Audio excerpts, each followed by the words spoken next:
It's the Patriots versus the Patriots. G-Dub comes in at 10-0. Can South change that fact? Second half, Braden Browning seeking the contact. He'll get the and one.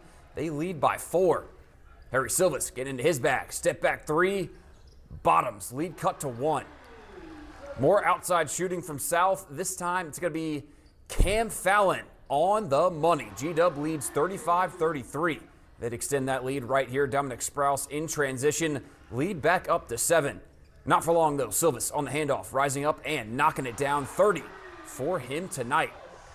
How about the Euro step from Xavier St. Andre? That is pretty. The other Patriots had a response, and his name was Dominic Sprouse. He puts in the 3 to put G-Dub back in front. Now Silvas comes right back, the layup, to make it 52-51 with under 2 to go.